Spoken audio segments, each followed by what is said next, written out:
नमस्कार साथियों, मैं हूं सोनू चौहान और एक बार फिर से आपका स्वागत है। आज है हमारे पास Hyundai क्रेटा और हमने जो इसका टायर प्रेशर है वो 30 कर दिया है। वो 30 क्यों कर दिया है कि कई बार ना हम नॉर्मल लाइफ में भी हमसे टायर प्रेशर कम हो जाते हैं, हम उसको मेंटेन नहीं रखते हैं। कहीं 32 है, किसी टायर में 30 है और उस हिसाब से गाड़ी किस तरह से परफॉर्म करती है, माइलेज कम भी देगी। और दूसरा जो हैंडलिंग है वो काफ़ी बिगड़ जाती है। वो हैंडलिंग किस तरह की रहेगी, हम पूरा एक्सप्रेसवे पे गाड़ी चलाने वाले हैं, उस हिसाब से आपको बताएंगे कि गाड़ी क्या तो माइलेज निकालती है, क्या हैंडलिंग रहती है, और वो सब कुछ उसी हिसाब से हम पूरा डिटेल में आपको बताने वाले हैं। चलो इसका पहले टैंक फुल करवाएंगे, वही अपना ब्रिम वाला मॉडल है, पूरा ब्रिम तक भरवाएंगे और लास्ट में फिर दोबारा चला के भी वही चलाएंगे। 50 से 55 किलोमीटर गाड़ी को चलाएंगे, उसके बाद फिर हम आपको बताते हैं इसका किस तरह से परफॉर्मेंस है। पहले करवाते हैं इसका टैंक फुल, वही अपना पूरा ब्रिम तक। टंकी बिल्कुल खाली सी पड़ी है, 116 किलोमीटर की रेंज है, तो डीजल इसमें अच्छा खासा आ जाएगा। 15 लीटर आ चुका है। जो हमारे यहाँ रेट है वो है 95 रुपये 85 पैसे। पहले 88 था, 88 था, 7 रुपये बढ़ गया है जब से ये आपका ईरर वाला और आया, उसकी वजह से। ऑटो कट तक आया है इसमें 44 लीटर। भैया इसे पूरा पर ब्रिम तक भर दो।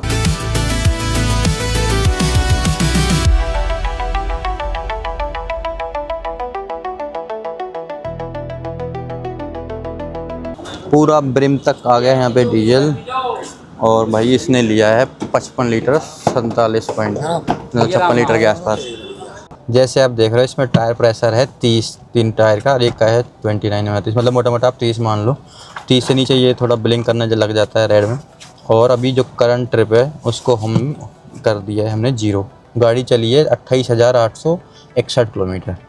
आज के वीडियो का मोटिव वही है, जैसे हमने आपको शुरू में बताया कि अगर आप परफेक्ट कंडीशन में नहीं चला रहे तो माइलेज आपका ड्रॉप होगा। वो कितना ड्रॉप होता है वो हम आपको बताते हैं। जैसे हमने पहले भी गाड़ी को चला रखा है अपना, काफ़ी चली हुई है।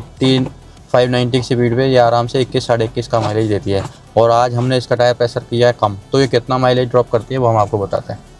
और साथ के साथ रोड पे किस तरह से बिहेव करती है गाड़ी, मतलब किस तरह की पावर लगाती है, हैंडलिंग किस तरह की रहती है, वो सारी चीज़ें हम आपको बताने वाले हैं। 7.5 किलोमीटर की हमारी जर्नी हो गई है। हमने थोड़ा सा बीच में नहीं बताया, वहाँ पे थोड़ा डिस्टर्बेंस आ रहा था। और सामने से जा रही है स्कूटी। वैसे तो ये कुंडली गाज़ियाबाद पलवल एक्सप्रेसवे है, इस पर अलाउड नहीं है, तो हम यही रिकमेंड करेंगे इस तरह की वो बाइक इस पे ना लेके आएँ, कोई भी है चाहे, क्योंकि ये कुछ कल को कोई घटना घटती है तो जो इंश्योरेंस कंपनी है वो भी क्लेम नहीं देती है। तो जैसे हम ने आज गाड़ी का जो टायर प्रेशर है वो 30 मेंटेन कर रखा है।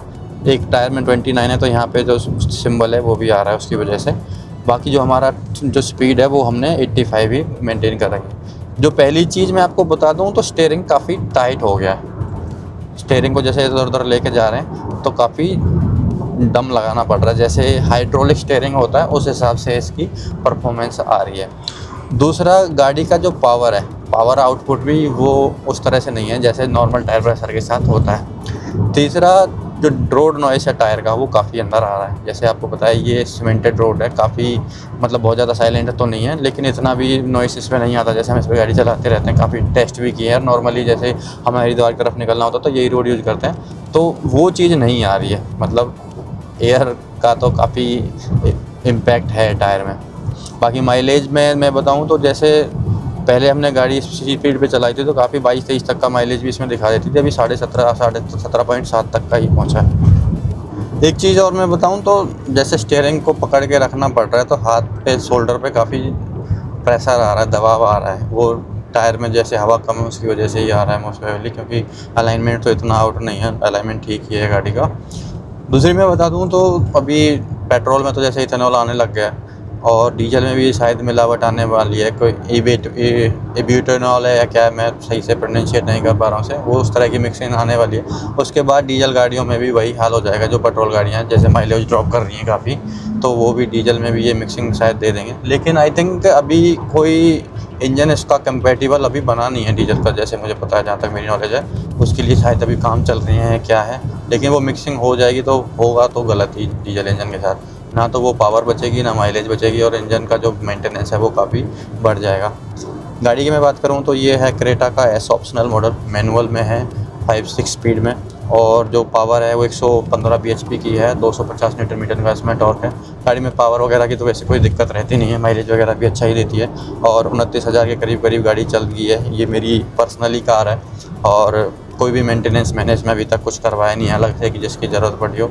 ना कोई डिस्क पैड वगैरह को चेंज करवाए हैं ना कुछ। बट मुझे शायद अब लग रहा है कि थोड़ा फट फट फट की आवाज़ आने लगी है टायरों से, तो वो शायद उसमें हो सकता है कि जो इसके डिस्क पैड हैं वो मतलब चेंज के टाइम पे आ गए हों। और एक और चीज़ मैं बताऊं, जैसे अभी मानसून है, बारिश का मौसम है, गाड़ी आप खड़ी कर देते हो, जैसे मैं जहाँ खड़ी करता हूँ मेरे गैरेज में मुझे हैंड ब्रेक लगा के खड़ी करनी पड़ती है। तो लास्ट टाइम मैंने गाड़ी को साफ़ किया, धोया, तो मैंने ऐसे ही खड़ा कर दिया, तो उसके जो लेदर थे वो चिपक गए थे एक साथ, और उसकी वजह से मतलब गाड़ी थोड़ी दूर तक काफ़ी दिक्कत कर रही थी, फट फट फट की सी आवाज़ आ रही थी। एक दो बार मैंने ब्रेक लगाए तब जाके वो नॉर्मल हुई। सो इसलिए अगर आप मानसून मतलब कहीं पानी में से आ रहे हो तो एक प्रिकॉशन के लिए तो गाड़ी को बिना हैंड ब्रेक के खड़ा करने की कोशिश करें। अगर आपकी स्लो वाली जगह है तो गाड़ी को आप गियर में डाल दें, फ्रंट में बैक में जिस तरह से भी है, लेकिन हैंड ब्रेक नहीं लगाएं, वरना आपके जो लेदर है वो चिपक जाते हैं, वो दिक्कत कर सकते हैं लॉन्ग टर्म में। जैसे मैंने तो 5-6 दिन के बाद ही गाड़ी को स्टार्ट किया, अगर और थोड़ा सा लॉन्ग टर्म होते तो ज़्यादा दिक्कत हो सकती थी, वो चिपक जाते हैं आपस में। और गाड़ी का जो टायर है वो फिर मतलब जो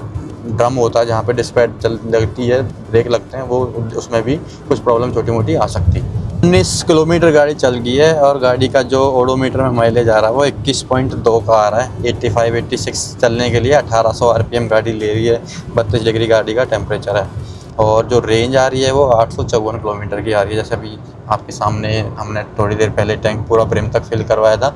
ये रेंज इसमें थोड़ा कम दिखाता है, लेकिन 900-950 तक भी किलोमीटर आराम से गाड़ी निकाल देती है अगर आपकी स्पीड सही है तो।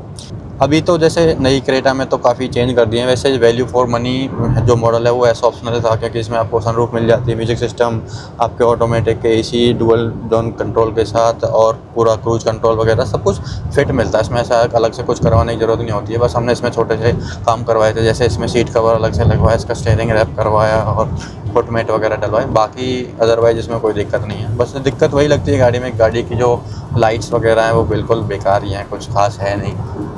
मौका लगेगा तो हम जल्दी उसको वीडियो में कवर करेंगे, किसी दिन रात में वीडियो बनाएंगे तो हाईवे पे आपको देखोगे तो कुछ भी इनसे खास नज़र आता नहीं है। दूर से चमकती हुई दिखती हैं कि हाँ एलईडी लाइट है, अदरवाइज़ कुछ खास मुझे तो विजिबिलिटी उनकी लगती नहीं है।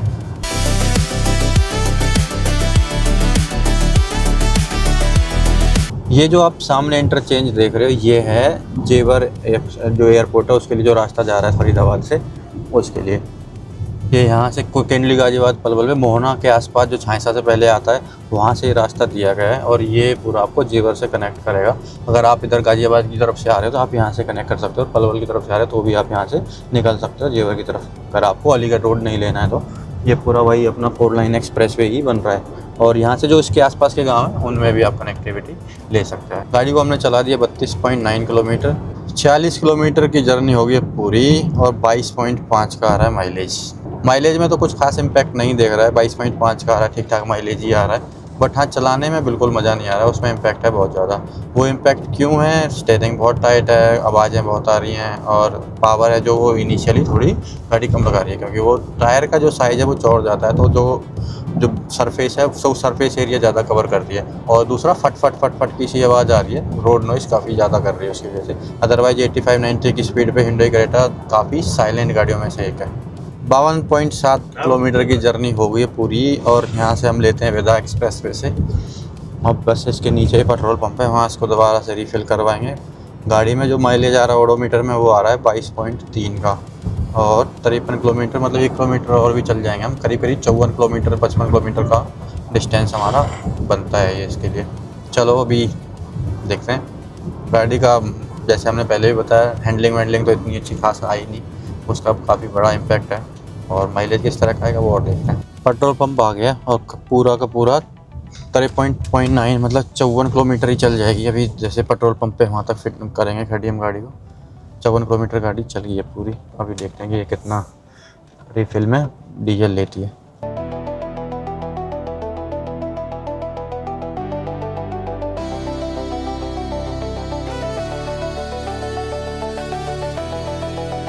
सो गाड़ी ने ऊपर ब्रिम तक डीजल आ गया, और गाड़ी ने लिया है 2.18 लीटर। गाड़ी को चलाया हमने 54 किलोमीटर, और इसने जो डीजल लिया है वो 2.18 लिया है, 24.77 का माइलेज दिया है। गाड़ी का माइलेज तो आया एकदम बढ़िया। हमने गाड़ी को 85 की स्पीड पे चलाया था, 24.77 मतलब मोटा मोटा 25 का माइलेज दिया। वो जो टायर प्रेशर था वो 30 था। गाड़ी को चलाने में हमें मज़ा कम आया, टायर का जो स्टीयरिंग वगैरह था वो काफ़ी टाइट हो रहा था, रोड नॉइज़ बहुत थी। तो आइडियली 32-33 का आपको रखना चाहिए, अगर आप इतना रखोगे तो गाड़ी बहुत बढ़िया माइलेज देगी, रोड पे भी अच्छा चलेगी। चलो इस तरह की वीडियो में फिर मिलते हैं। जय श्री राधे, जय श्री राम।